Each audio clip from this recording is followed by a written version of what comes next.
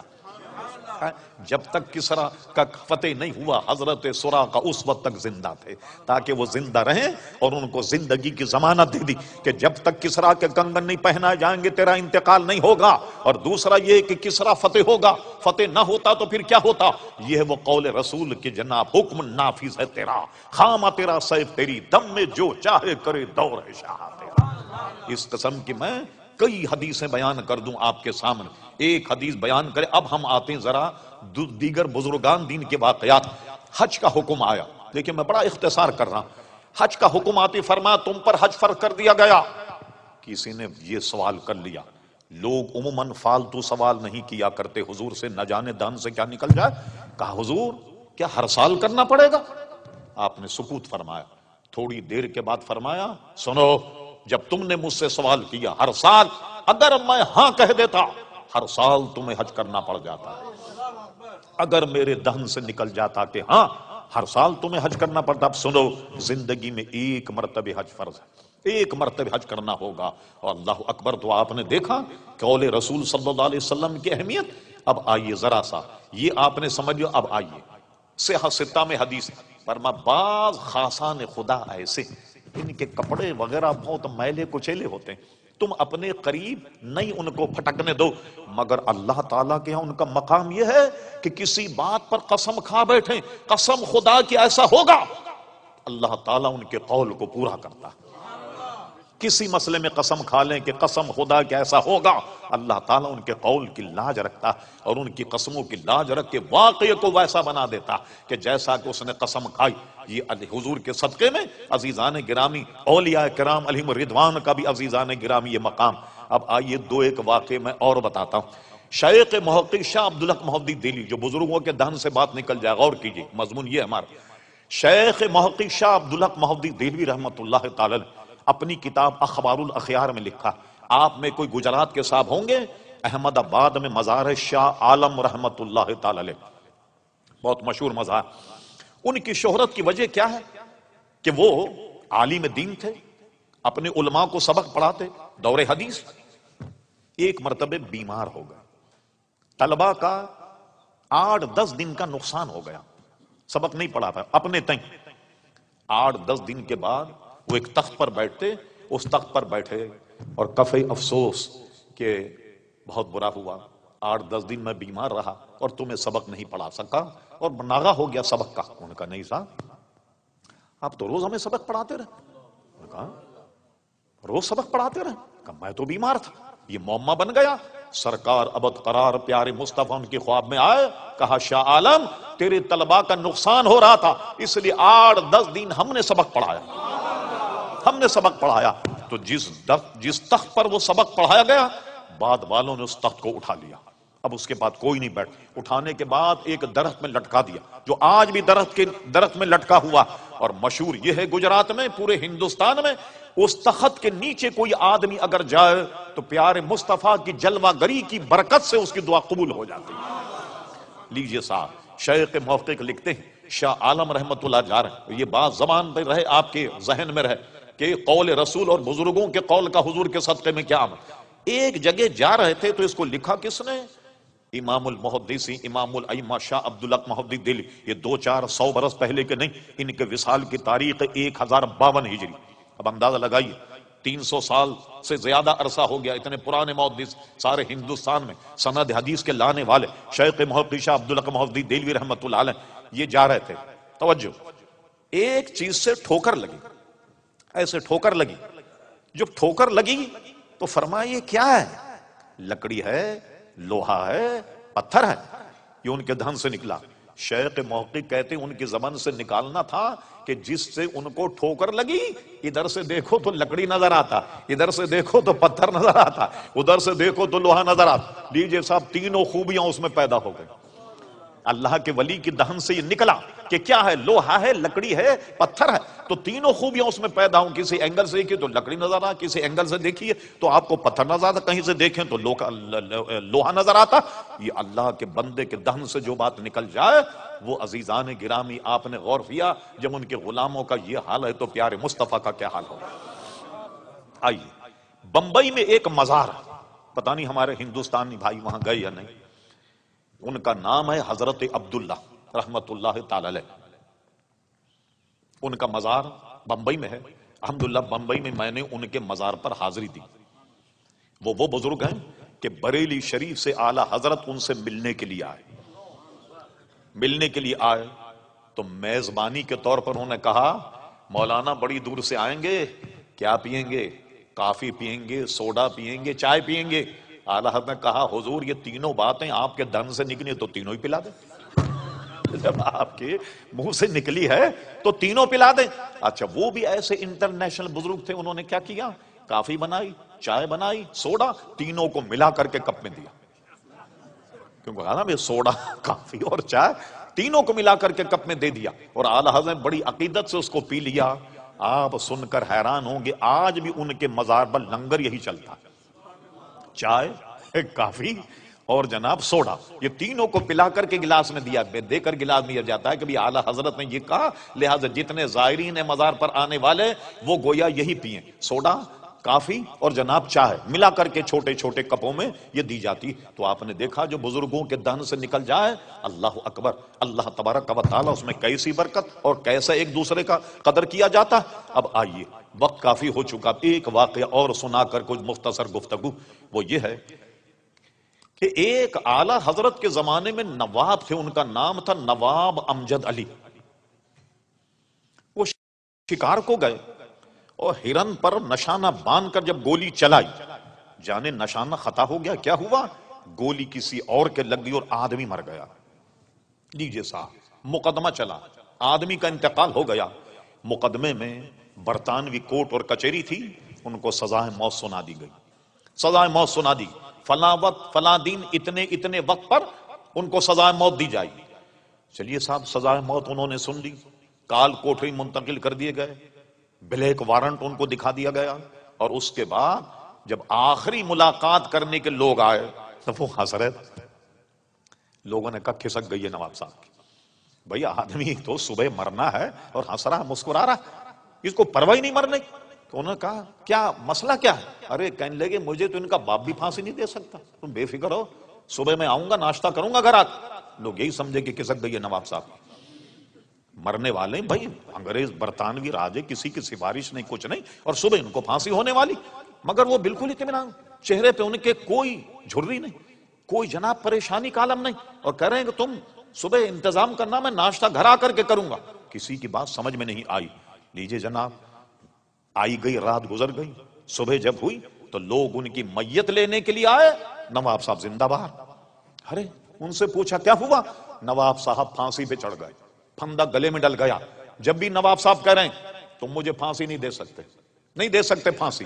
جو پھانسی دینے والے وہ بھی پریشان تھے، ایسے وقت آدمی کی کچھ ادھر ادھر ہو جاتا ہے دماغ، تو وہ بھی ترجمے. بالکل عین وقت تھا بٹن دبانے کا، اچانک کسی نے دروازہ کھٹکھٹایا اور دروازہ کھٹکھٹا کہا ملکہ وکٹوریا کی تاج پوشی کی خوشی میں آج جتنے بھی سزا موت پانے والے سب کو معاف کر دیا گیا، سب کو معاف کر دیا. اور وہ زندہ پھانسی کے پھندے سے اترے، اور جب لوگ ان کی میت لینے کے لیے آئے تو ان کو لے گئے، واقعی انہوں نے گھر جا کر کے ناشتہ کیا. کسی ان سے پوچھا کہ یہ یقین آپ کو کیسے تھا کہ مجھے پھانسی نہیں ہوگی؟ فرمایا بات اصل میں یہ ہے کہ 2 دن پہلے اعلی حضرت فاضل بریلوی میرے پیر و مرشد میرے خواب میں آئے اور مجھ سے کہا نواب امجد علی قسم خدا کی تجھے پھانسی نہیں ہوگی، نہیں ہوگی تجھے پھانسی. مجھے اپنے پیر و مرشد پر اتنا یقین تھا کہ یقیناً مجھے پھانسی نہیں ہوگی، اس لیے میں تم سے کہہ رہا تھا ناشتہ تیار رکھو اور میں گھر آن کر کے تمہارے ساتھ ناشتہ کو. بالکل چند منٹ یا چند سیکنڈ کا فاصلہ، اور فوراً کسی نے کہا ملکہ وکٹوریا کی تاج پوشی کی خوشی میں آج کے پھانسی پانے والے جتنے لوگ ان سب کو رہائی مل گئی۔ تو یہ حضور کے صدقے میں رب کریم نے بزرگان دین کو بھی عزیزان گرامی یہ ثمر اور یہ پھل عطا فرمایا۔ بتائیے پھر یہ غلاموں کا یہ حال ہے تو ہمارے آقا و مولا پیارے مصطفیٰ کا کیا حال ہوگا؟ آپ سے میں نے عرض کر رہا، حکم نافذ ہے تیرا، خامہ تیرا سیف تیری، دم میں جو چاہے کرے دور ہے شاہ تیرا، وما ينطق عن الهوى ان هو الا وحی یوحی۔ اس لیے فرماتے حکم نافذ ہے تیرا، خامہ تیرا سیف تیری، دم میں جو چاہے کرے دور ہے شاہ تیرا۔ وہ زبان جس کو سب کن کی کنجی کہیں، اس کی نافذ حکومت پہ لاکھوں سلام، وما علینا الا البلاغ۔